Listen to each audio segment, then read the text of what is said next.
Hello hi നമസ്കാരം എല്ലാ കൂട്ടുകാർക്കും നമ്മുടെ പുതിയൊരു വീഡിയോയിലേക്ക് സ്വാഗതം കേട്ടോ. അപ്പോൾ കുറച്ച് ദിവസം മുമ്പിട്ടുണ്ടായിരുന്ന രാമേശ്വരം യാത്രേൻ്റെ രണ്ടാം പാർട്ടായിട്ടാണ് കേട്ടോ ഇന്ന് ഞാൻ വന്നിട്ടുള്ളത്. അങ്ങനെ രാമേശ്വരം ക്ഷേത്രത്തിലുള്ള നമ്മളെ പ്രാർത്ഥനയും കാര്യങ്ങളൊക്കെ കഴിഞ്ഞതിന് ശേഷം പിന്നെ അവിടെ അടുത്ത് തന്നെയാണ് നമ്മൾ ധനുഷ്കോടി എന്ന് കേട്ടു കേട്ടോ. അപ്പോൾ ധനുഷ്കോടിയിലേക്കുള്ളൊരു യാത്രയിലാണ്. അപ്പോൾ അവിടെ നിന്ന് ഞങ്ങളൊരു ഓട്ടോ വിളിച്ചിട്ടാണ് കേട്ടോ പോണത്. ഇവിടെ ഒരു അമ്പലം ഉണ്ടായിരുന്നു കേട്ടോ. അപ്പോൾ ഞങ്ങൾ അവിടെയൊക്കെ തൊഴുത് നല്ല വെയിലായിട്ടുണ്ട്. അപ്പോൾ ഇനി ജസ്റ്റ് ഒന്ന് പോയി നോക്കാം ഇവിടെ എന്തൊക്കെയാണ് പരിപാടികൾ. പിന്നെ പറഞ്ഞാൽ ഇവിടെയൊക്കെ നല്ല ഫീസുകളുണ്ട് കേട്ടോ ഓരോ കാര്യത്തിനും വേണ്ടിയിട്ടുള്ള.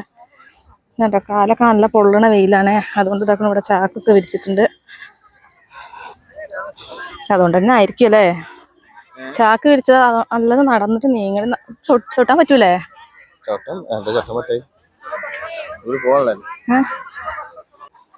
അപ്പൊ നമുക്ക് ഒരാൾക്ക് 20 രൂപ കൊടുത്തു കഴിഞ്ഞാൽ ഇതിനകത്തേക്ക് കയറാൻ പറ്റും കേട്ടോ. അപ്പോൾ ഇതിൻ്റെ അകത്ത് കാണാനുള്ളത് എന്താണെന്ന് ചോദിച്ചു കഴിഞ്ഞാൽ നമ്മളെ രാവണൻ സീതേനെ തട്ടിക്കൊണ്ടുപോയല്ലോ. അപ്പോൾ തട്ടിക്കൊണ്ടുപോയടത്തേക്ക് ശ്രീരാമനും കൂട്ടരും ഒരു പാലം കെട്ടിയതായിട്ട് പിന്നെ പുരാണങ്ങളിൽ പറയുന്നുണ്ട്. ആ പാലം കെട്ടിയിട്ടുണ്ടായിരുന്ന കല്ലാണ് കേട്ടോ ഇവിടെ ഉള്ളത്. ആ കല്ല് എന്താണ് വെയിറ്റ് ഇല്ലാത്ത ഒരു തരം കല്ലാണ്. വെള്ളത്തിലിട്ടാൽ പൊന്തി നിൽക്കും. അപ്പോൾ ഇത് കാണാനുള്ള തിരക്കാണ് കേട്ടോ ഇവിടെ.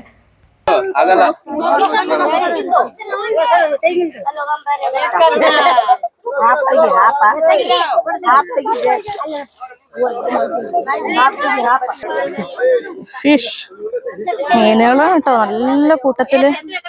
പറയുമ്പോ ഇവിടെ എത്ര ആൾക്കാർ വരുന്നുണ്ട്. എന്നിട്ട് ഞങ്ങൾക്ക് പ്രത്യേകിച്ചൊരു പേടിയൊന്നുമില്ല അല്ലേ?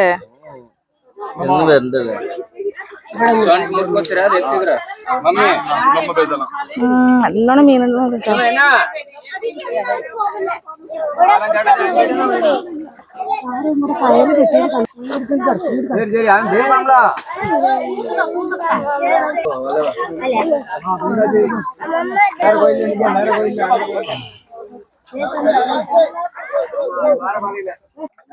അപ്പോൾ ഇതാണ് കേട്ടോ ആ കല്ല്. അപ്പോൾ ഇതുപോലെ ഒരു ചെറിയൊരു ടാങ്ക് വെച്ചിട്ടുണ്ട്. എന്നിട്ട് അതിലിത്തിരി വെള്ളം നിറച്ചിട്ട് കല്ല് അതിലിട്ടുണ്ട് കേട്ടോ. അപ്പോൾ നമ്മൾ സന്ദർശകരായിട്ടുള്ള ആൾക്കാർക്കൊക്കെ അത് പോയി പിടിക്കാനൊക്കെ ഉള്ള സൗകര്യങ്ങളും കൂടിയും അവിടെ തരുന്നുണ്ട് കേട്ടോ. അപ്പോൾ ഒരു അറായിട്ടുള്ള രൂപത്തിലുള്ളൊരു കല്ലായതുകൊണ്ടാണ് അത് പൊന്തി നിൽക്കുന്നത്.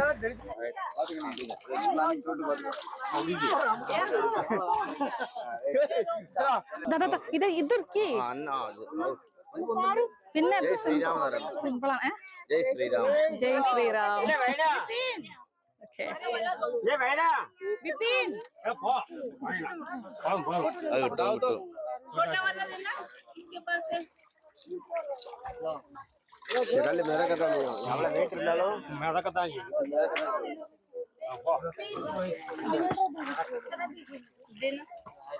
दीजिए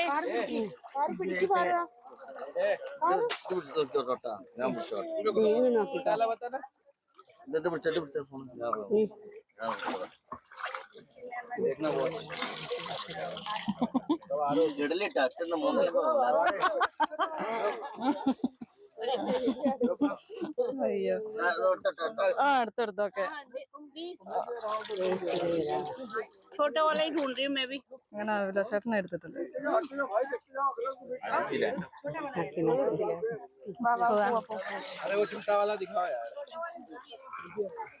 നോക്കി ആ കല്ല്. എന്റെ പൊന്നെ ഭയങ്കര ചൂട് കേട്ടോ.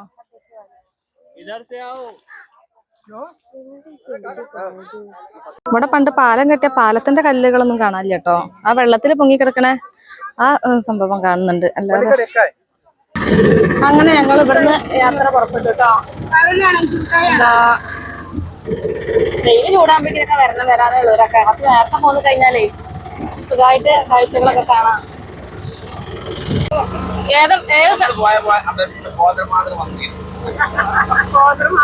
എനിക്ക് പറയാനായിരിക്കൂലോ.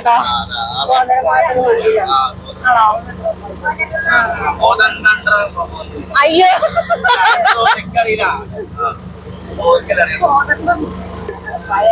പട്ടാഭിഷേകാണല്ലേ ഇത്.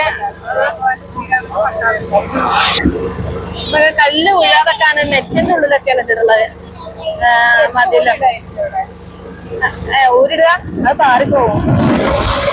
കാറ്റ് കൊണ്ട് ഉണങ്ങുമോ? ഇനി ധനുഷ്കോടിനെ പറ്റി പറയുകയാണെങ്കിൽ ചെറിയൊരു വിവരണം ഞാൻ പറഞ്ഞുതരാം കേട്ടോ. ധനുഷ്കോടി എന്ന് പറഞ്ഞാൽ ഇന്ത്യയിലെ തമിഴ്നാട് സംസ്ഥാനത്ത് രാമേശ്വരം എന്ന ദ്വീപിൻ്റെ തെക്ക് കിഴക്ക് ഭാഗത്തായിട്ട് സ്ഥിതി ചെയ്യുന്ന ഒരു ഉപേക്ഷിക്കപ്പെട്ട പട്ടണമാണ്.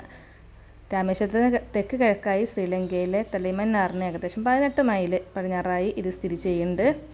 പിന്നെ 1964 രാമേശ്വരത്ത് ഉണ്ടായ ഭയങ്കരമായിട്ടുള്ളൊരു ചുഴലിക്കാറ്റിനെ തുടർന്നിട്ട് ഈ നഗരം ആകെ നശിക്കുകയും പിന്നെ അതിന് ശേഷം അവിടെ കാര്യമായിട്ടുള്ള ജനവാസമൊന്നും ഇല്ലാതെ ഒരു പ്രേത നഗരമായിട്ട് തുടരുകയും ചെയ്യുന്ന ഒരു സ്ഥലമാണ് കേട്ടോ. പിന്നെ ഇവിടേക്കുള്ള റോഡ് ഒന്നും പറയലില്ല, നല്ല അടിപൊളി റോഡാണ്. ഒരു ഇതുമില്ലാതെ നേരെ പോയാൽ മതി കേട്ടോ. ഒരു വളവോ തിരിവോ കാര്യങ്ങളോ ഒന്നുമില്ല. പിന്നെ ഇതിൻ്റെ 2 സൈഡിലും കടലാണ് കേട്ടോ കിടക്കുന്നത്. 2 കടലിൻ്റെയും നടുക്ക് കൂടെ ഒരു റോഡാണ് കേട്ടോ. അതാ നമ്മള് ധനുഷ്കോടിയിൽ എത്തിയിട്ടുണ്ട് കേട്ടോ. ധനുഷ്കോടി അപ്പൊ അതായത് നമ്മളെ ഇന്ത്യന്റെ ഒരു ബോർഡറാണിത് വന്നിട്ടുള്ളത്. ഇവിടുന്ന് ബോർഡറായിട്ടാണ് നമ്മൾ വന്നിട്ടുള്ളത്. അപ്പൊ ഇവിടുന്ന് നമ്മളെ ഡ്രൈവറെ പിന്നെ സംസാരത്തിന് മനസ്സിലായത് വെറും 18 കിലോമീറ്റർ അപ്പുറം പോയി കഴിഞ്ഞാൽ ശ്രീലങ്ക ആവുന്നാണ്. അപ്പോ കാണിച്ചു തരാം കേട്ടോ കാഴ്ചകള്. കേട്ടോ കുട്ടികളൊക്കെ ഭയങ്കര ഹാപ്പിയിലാണ്. എല്ലാവരും ടൂർ വന്ന സന്തോഷത്തിലാ. പിന്നെ നമ്മള് പിന്നെ വീഡിയോ ഒക്കെ ഇങ്ങനെ ധനുഷ്കോടിനെ കുറിച്ച് കാണുമ്പോൾ ഒരു റൗണ്ട് ഉണ്ടാവുമല്ലോ, അത് ഇവിടെയാണ് കേട്ടോ. ഇവിടുന്ന് ഇങ്ങനെ ചുറ്റിന് പോണതാണ്. ഇതാണ് റൗണ്ട് സംഭവം ഇവിടെയാണ് ഉള്ളത്. പിന്നെ നമ്മളെ അശോക സ്തംഭമൊക്കെ വെച്ചിട്ടുള്ള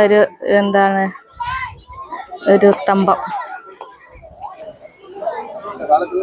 അപ്പോൾ ഇവിടെ ഇന്ത്യൻ സമുദ്രവും നമ്മളെ ബംഗാൾ സമുദ്രവും കൂടിയും ഇവിടെ സംഗമിക്കണം കൂടി ഉണ്ട് കേട്ടോ.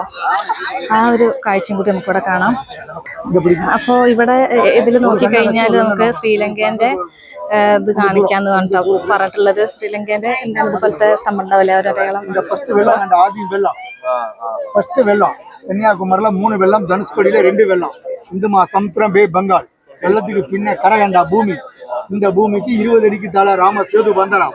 64 சுனாமியில தாழ போய் இந்த மண்ணுக்கு தாழ உண்டு ராமன் பாலம். ഇവിടെ இருந்து ஸ்டார்டிங். பின்ன வெள்ளம் தூரத்துல ஒரு கருத்த தூபம், அது Sri Lanka starting light house Mannar Island. இங்க இருந்து 18 கிலோமீட்டர் தூரம் எവിടെ இருக்கு. இப்ப ஏதாவது കാണുதா? இப்ப കാണുதா? ഇങ്ങ നോക്കിട്ടാ എവിടെ നേരെ കാണുന്നുണ്ടോ? പൈസ എടുത്താൽ മുതലാകുമോ? തലൈമന്നാർ ലൈറ്റ് ഹൗസ്. അപ്പൊ നിങ്ങള് കണ്ടോളി, ഞാൻ കാണില്ല. നമുക്ക് നേരിട്ട് പോവാ, പാസ്പോർട്ട് എടുത്ത് പോവാ. மண்ணுக்கு அடியில இதுக்கு அப்புறம் கடல் அப்படி லாஸ்ட் வர கருப்பு தூண் தலைமன்னார் லைட் ஹவுஸ். വെയിലൊന്നും ആൾക്കാർക്ക് ഒരു പ്രശ്നമില്ല കേട്ടോ. എല്ലാവരും ഭയങ്കര ത്രില്ലിലാണ്. എല്ലാവരും നല്ല കാഴ്ചകളൊക്കെ കാണാൻ വേണ്ടി ഇറങ്ങിയതാണല്ലേ.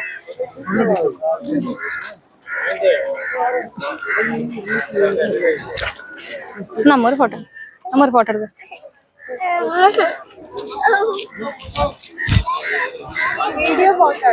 ഫോട്ടോ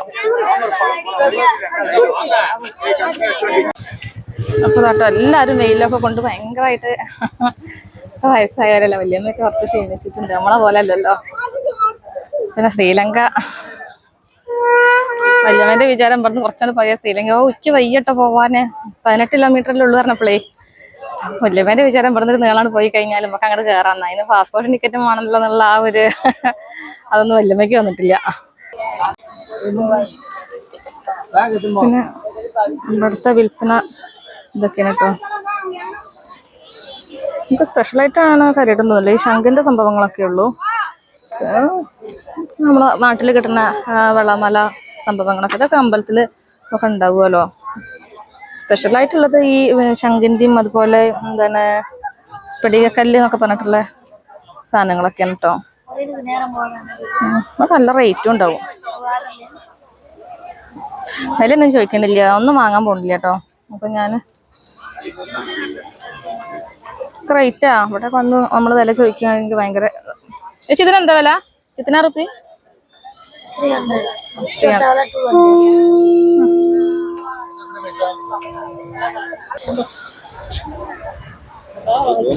നല്ല ഭംഗിയുള്ള ശംഖുകളൊക്കെ ഉണ്ട് കേട്ടോ. പിന്നെ കീ ചെയിനൊക്കെ ആയിട്ടുണ്ട്. ഒക്കെ ചിന്നന് ഭയങ്കര ഇഷ്ടാവും കേട്ടോ. ഇതിന്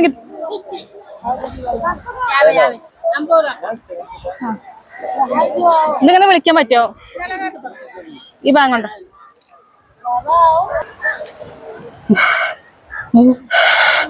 ഇത് വേറെ ഊതലേ പോണുള്ളൂല്ലോ.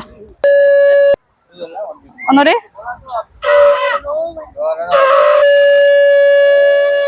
സൂപ്പർ. അപ്പൊ എന്റെ വിളീന്റെ കുഴപ്പല്ലേ. അപ്പൊ നമ്മളത് 50 രൂപ കൊടുത്തിട്ട് വാങ്ങാട്ടോ. എനിക്ക് എത്ര നഷ്ടമായിട്ടൊന്നും തോന്നിയില്ല. എന്തായാലും കാണാൻ നല്ലൊരു ക്യൂട്ട് സാധനമാണ്. നമ്മള് ചിന്നപ്പന് ഭയങ്കര ഇഷ്ടാവും. Okay, thank you. അതാട്ടോ ഇപ്പൊ സമയം 10:31 ആ സമയമായപ്പോഴേക്കും തന്നെ ഇവിടെ അത്യാവശ്യം നല്ല രീതിയിൽ തന്നെ ആൾക്കാർ വന്നിട്ടുണ്ട് കേട്ടോ. പാറൂറും കച്ചറയാണ്. പാറൂരിന് കാലുമ മണലാവാൻ പറ്റണില്ല. മണലാവുമ്പോഴേക്കിനെ ഒക്കെ കരച്ചിൽ വരിക. അതാണ് ഇപ്പൊ നടത്തതിന്റെ സ്റ്റൈലൊക്കെ മാറി തുടങ്ങിയിട്ടുണ്ട്. അപ്പൊ ഇനി ഇവിടുന്ന് പോവാനുള്ള പരിപാടി നോക്കുകയാണ് കേട്ടോ. അതിന്റെ മുമ്പ് അതൊക്കെ കുറച്ച് സാധനങ്ങളൊക്കെ ഇവരൊക്കെ വാങ്ങുന്നുണ്ട്. എനിക്ക് അത്ര കണ്ട് ഇഷ്ടമായിരുന്നില്ല കേട്ടോ, വളമാല സംഭവങ്ങളൊക്കെ. പക്ഷെ നമ്മള് വാങ്ങിക്കൊണ്ടുപോയി കഴിഞ്ഞാൽ നമ്മളെ മക്കള് അങ്ങനത്തെ ഒന്നും ഉണ്ടാവില്ല. അതുകൊണ്ട് ഞാൻ വെറുതെ എന്തിനാ കാശ് കളയുന്ന വെച്ചിട്ട് ഇല്ല.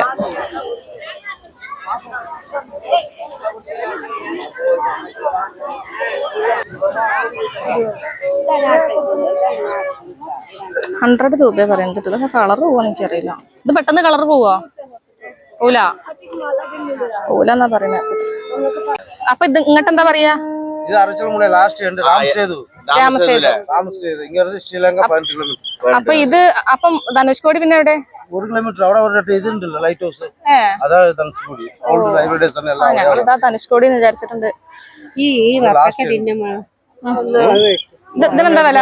ഇത് 30 രൂപ. രണ്ടാം കഷ്ണത്തിനാ പീസ് ഉണ്ടാവും. വേണോ?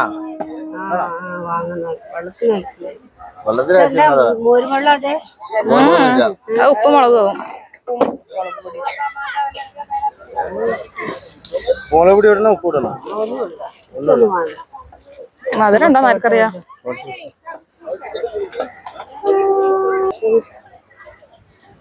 ഇല്ലേ?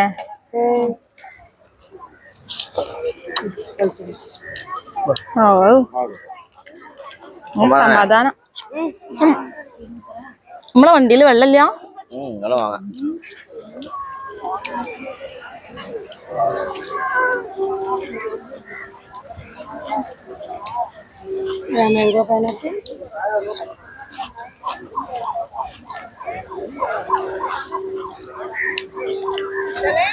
ഇവിടെ വാട്ടർ ബോട്ടിൽ കിട്ടൂലെന്നാണ് പറയണേ. പരമാവധി പ്ലാസ്റ്റിക് നിരോധിക്കാൻ വേണ്ടിയിട്ടായിരിക്കാം അങ്ങനെ ഒരു വിൽപ്പന ഇവിടെ നിരോധിച്ചിട്ടുള്ളത്. പക്ഷെ ഇവിടെ ഉണ്ട് വെച്ചിട്ടുണ്ടല്ലോ, വെള്ളത്തിന്റെ ബിസിനസ് അടിപൊളിയായിരിക്കും. എന്താ വെച്ചാൽ നേരം വെളുത്താൽ തന്നെ നല്ല വെയിലല്ലേ. അപ്പോൾ നമുക്കേ നമ്മളെ വണ്ടി ഇവിടെ നിർത്തിയിട്ടുണ്ട്. നമ്മൾ ഓട്ടോറിക്ഷയിലല്ല വന്നത്. അപ്പം ഇനി ഓട്ടോറിക്ഷ പിടിക്കാം. നമ്മളോട് പറഞ്ഞിട്ടുണ്ടായിരുന്ന സമയം 20 മിനിറ്റ് ആട്ടോ. 20 മിനിറ്റ് ഒന്നല്ല നമ്മൾ വന്നിട്ടായിട്ടുള്ളത്. അപ്പം എന്തായാലും ഇനി വണ്ടിയിലൊന്ന് കയറിയിരിക്കാം. അപ്പൊ നമ്മള് ഇവിടുന്ന് പോകുന്നു കേട്ടോ. അപ്പൊ അത് നമ്മളെ അതിർത്തിയായിരുന്നു, ഇന്ത്യന്റെ ഒരു ഭാഗത്തെ അതിർത്തി. അങ്ങനെ നമ്മള് ധനുഷ്കോടി, ഇതാണ് ശരിക്കും ധനുഷ്കോടി എന്ന് പറഞ്ഞിട്ടുള്ള സംഭവം കേട്ടോ. അതായത് ഇവിടെ പിന്നെ നല്ല മനോഹരമായിട്ടുള്ളൊരു ഗ്രാമമായിരുന്നു. അപ്പൊ 1964 അതിശക്തമായ കൊടുങ്കാറ്റില് ആകെ തകർന്നടിഞ്ഞൊരു ഗ്രാമമായി മാറിയിരുന്നത് കേട്ടോ. അപ്പൊ അതിന്റെ ശേഷിപ്പുകളാണ് ഇപ്പൊ ഈ കാണുന്നത്. എന്തൊരു പള്ളിയാണെന്നാ പറഞ്ഞത്. ഈ പള്ളി ഇതല്ലാത്തത് മുഴുവൻ നശിച്ചു പോയിട്ടോ. അപ്പൊ നമുക്കൊന്ന് പോയി നോക്കാം എന്തൊക്കെയാണ് കാണാനുള്ളത്. പാതാണ് കേട്ടോ. അപ്പൊ ഇതാക്കണോ, ഇത് നമ്മളെ സ്വാമി പാദാണ് കേട്ടോ, രാമപാദം. അവതാരങ്ങളൊക്കെ കൊത്തിണ്ടാക്കിയതാ കേട്ടോ. ഇതൊരു ക്രിസ്ത്യൻ പള്ളിയല്ലേ? ഇത് പിന്നെന്താ ലൈറ്റ് ഹൗസ്. അതാ അവിടെ അങ്ങോട്ട് കാണുന്നുണ്ട്. പിന്നെ എനിക്ക് വ്യക്തമായിട്ട് അറിയൂല കേട്ടോ എന്ത് ബിൽഡിംഗ് ആണ്. എന്തായാലും ഈ ഒരു സംഭവം ഇവിടെ കാണുന്നുണ്ട്. എന്താ ഒരു പള്ളി പോലുള്ളതും കാണുന്നുണ്ട്. ഞാൻ ഇത് ക്രിസ്ത്യൻ പള്ളിയാണെന്നാണ് വിചാരിക്കുന്നത്. നമുക്ക് ആ ഒരു ഷേപ്പ് കണ്ടിട്ട് കേട്ടോ അറിയില്ല. എനിക്കിവിടെ ആരോടെങ്കിലൊക്കെ ചോദിച്ചു നോക്കേണ്ടി വരും.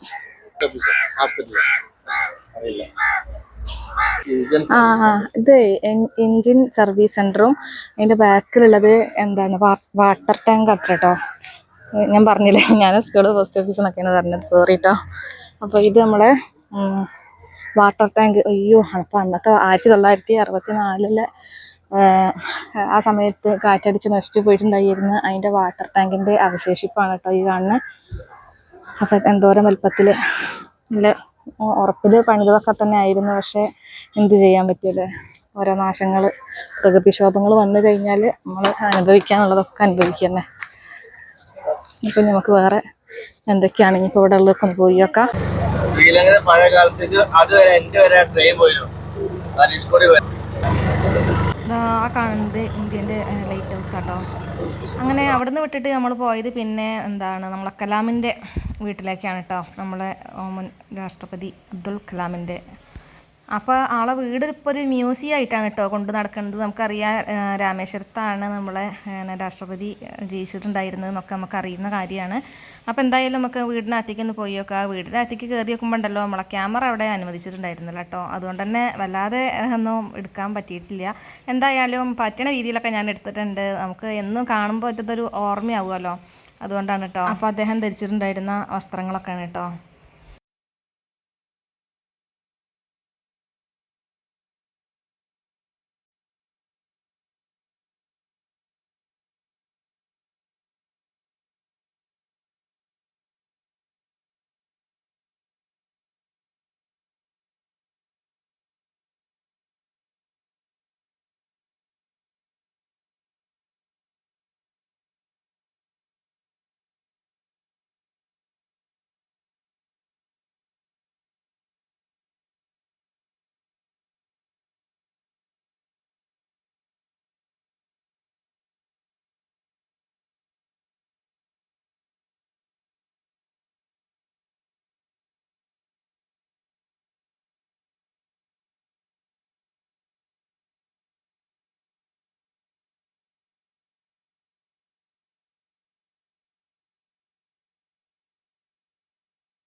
അങ്ങനെ ഞാൻ നമ്മളെ കലാം സാറിൻ്റെ വീടൊക്കെ സന്ദർശിച്ച് വന്നു. അവിടെ കാര്യമായിട്ടുള്ളത് ഒരു മ്യൂസിയമാണ് കേട്ടോ. ആള് സംഭാവന ചെയ്ത ഒരുപാട് എന്താ പറയുക മിസൈലും കാര്യങ്ങളൊക്കെ ഉണ്ടല്ലോ, അതിൻ്റെയൊക്കെ മാതൃകകൾ ഒരുപാട് ഇരിക്കുന്നുണ്ട്. അതുപോലെ തന്നെ നമ്മളെ പത്മവിഭൂഷൺ, ഭാരത് രത്ന ഇതൊക്കെ നേടിയിട്ടുള്ള ഒരു വ്യക്തിയാണ് നമ്മളെ അബ്ദുൽ കലാം. അപ്പോൾ ആളെ ആ പുരസ്കാരങ്ങളൊക്കെ വെച്ച് നല്ല രസമുണ്ടായിരുന്നു കാണാനൊക്കെ. പിന്നെ ആളെ ഡ്രസ്സുകൾ, ഒരുപാട് പുസ്തകങ്ങൾ, വണ്ടീൻ്റെ ശബ്ദം ഡിസ്റ്റർബ് ഉണ്ടാവില്ലേ. അപ്പം ഞാനിപ്പോൾ വീഡിയോ എടുത്തെന്ന് വെച്ചാൽ അതിൻ്റെ ഉള്ളിൽ ഫോണല്ല ഇവിടെ അല്ല. പിന്നെ നമ്മൾ അങ്ങനെ ചെയ്യുന്നത് ശരിയല്ല എന്ന് തോന്നി. പിന്നെ അവിടെ നോക്കാനും നല്ല ആളുണ്ട് കേട്ടോ. അപ്പോൾ പിന്നെ ഞാൻ വിചാരിച്ചു ഇത് ചൂടാറുന്നതിൻ്റെ മുമ്പ് തന്നെ, അതായത് ഞാൻ കണ്ടു വന്ന പാടിരുന്ന് പറയാട്ടോ, അല്ലെങ്കിൽ ഇനി ഓരോ പോയിന്റിൽ വിട്ടാലെന്ന് വിചാരിച്ചിട്ടാണ്. അങ്ങനെ അപ്പോൾ അതൊക്കെ കണ്ടു. പിന്നെ ഇപ്പോൾ ഇതിൽ പറയാൻ പറ്റുന്നത് കുറേ രാജ്യത്തേക്ക് പോയിട്ട് ഓരോരോ ഗിഫ്റ്റുകളൊക്കെ കൊടുക്കുമല്ലോ രാജ്യങ്ങൾ സന്ദർശിക്കുമ്പോഴൊക്കെ. അപ്പോൾ ഓരോ രാജ്യത്തു നിന്ന് കിട്ടിയിട്ടുണ്ടായിരുന്ന ഗിഫ്റ്റുകളും കാര്യങ്ങളൊക്കെ ഉണ്ടായിരുന്നു. പിന്നെ വയനായിട്ട് കുറേ പുസ്തകങ്ങൾ, പിന്നെ ഓരോ പ്രമുഖ വ്യക്തികളുടെ കൂടെ നിന്നിട്ടുണ്ടായിരുന്നു, ഫോട്ടോസും കാര്യങ്ങളൊക്കെ ഉണ്ടായിരുന്നു. പിന്നെ ആൾ ധരിച്ചിട്ടുണ്ടായിരുന്ന കുറേ വസ്ത്രങ്ങളും കാര്യങ്ങളും അതും ഉണ്ടായിരുന്നു. പിന്നെ അതിൻ്റെ മുകളിൽ ഒരു കച്ചവട കടകളൊക്കെ ഉണ്ട് കേട്ടോ. അതിന് നമുക്ക് വേണമെന്നുണ്ടെങ്കിൽ വാങ്ങാം. അപ്പോൾ ഒരുപാട് വില കൊടുത്തിട്ട് വേണം വാങ്ങിക്കാൻ. ഞങ്ങൾ മടങ്ങാണ് ഗൈസ്, ഒക്കെ കഴിഞ്ഞു. ഞങ്ങളെ പിന്നെ പ്രാവശ്യത്തെ തീർത്ഥയാത്രയൊക്കെ ഇവിടെ കഴിഞ്ഞിട്ടുണ്ടെങ്കിൽ ഞങ്ങൾ വീട്ടിലേക്ക് മടങ്ങുകയാണ് കേട്ടോ. അപ്പോൾ അതിന് വേണ്ടിയിട്ട് ഞങ്ങൾ എല്ലാവരും ഇവിടെ ലഗേജൊക്കെ റെഡി ആയിട്ട് നിൽക്കുന്നുണ്ട്. ഞങ്ങൾ രാമനാഥപുരം റെയിൽവേ സ്റ്റേഷനിലാണുള്ളത്. അപ്പോൾ ഇനി വീട്ടിൽ പോട്ടെ.